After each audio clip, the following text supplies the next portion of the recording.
ایک مرتبہ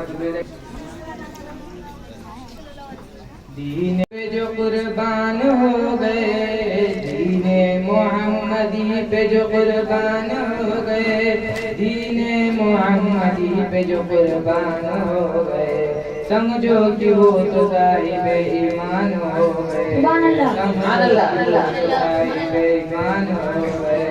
محشر میں سات پشتوں کی بخشش کرائیں گے، محشر میں سات پشتوں کی بخشش کرائیں گے، محشر میں سات پشتوں کی بخشش کرائیں گے، جن کے بھی بچے حافظ قرآن ہو گئے، جن کے بھی بچے حافظ قرآن ہو گئے۔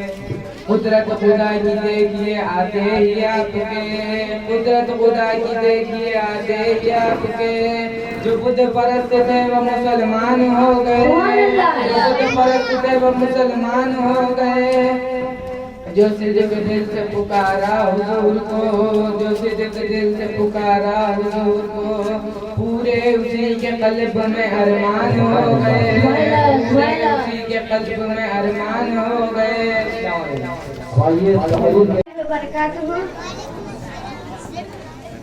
الحمد لله رب العالمين والعاقبة للمتقين والصلاة والسلام على من كان نبيا وآدم بين المعين وعلى آله وأصحابه أجمعين، أما بعد، فأعوذ بالله من الشيطان الرجيم، بسم الله الرحمن الرحيم، وآتوا النساء صدقاتهن نحلة، صدق اللہ العظیم۔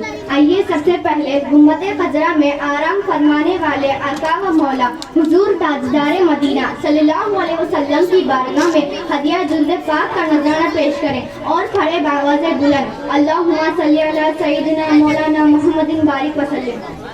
کسی شاعر نے خوب کہا ہے، مالو زر کے اسیر لگتے ہیں، مالو زر کے اسیر لگتے ہیں، با خدا بے ضمیر لگتے ہیں، مانگتے جو جہیز شادی میں، مانگتے جو جہیز شادی میں، وہ خاندانی فقیر لگتے ہیں۔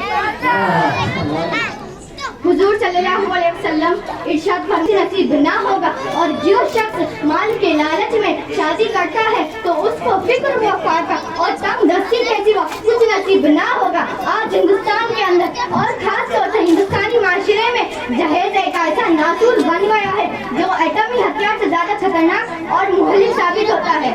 اس منحوس جہیز کی بنیاد پر ہندوستانی معاشرے میں روزمرہ اخبارات کی رونق زار بن کر یہ سرخیاں چھپتی ہے کہ فلاں شوہر نے اپنے سسرال والوں سے اسکوٹر نہ ملنے پر اپنی نئی نویلی دلہن کو جلا دیا، فلاں شخص نے مزید جہیز کا مطالبہ پورا نہ کرنے پر بیوی کو موت کے گھاٹ اتار دیا۔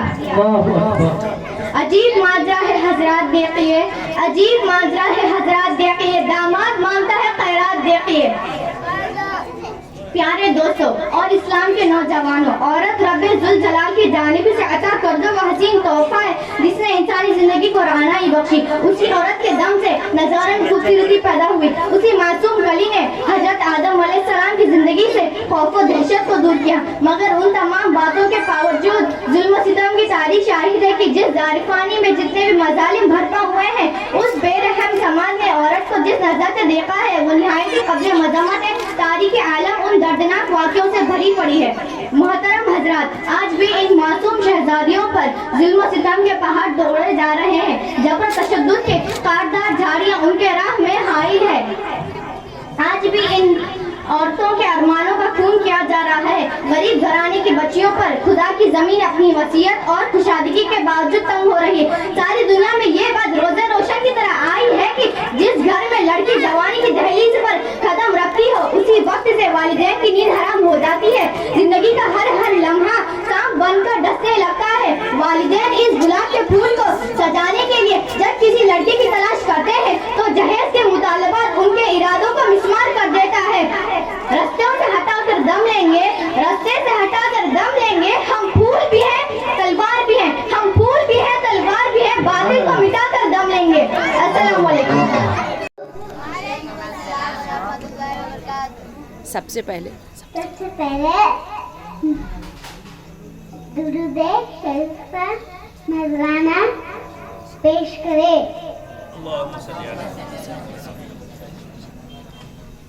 ماں باپ بچوں، آپ سب کو ضرورت ہے، ہم بچوں کو کچھ دیں یا نہ دیں،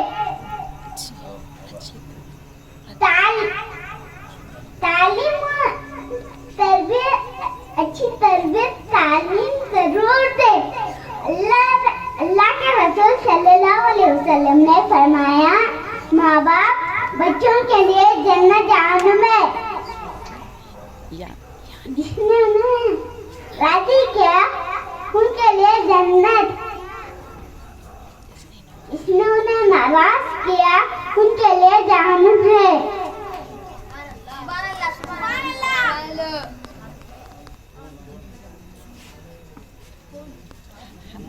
ہمارے ہاتھ میں فون نہ دے، کتاب دے دے۔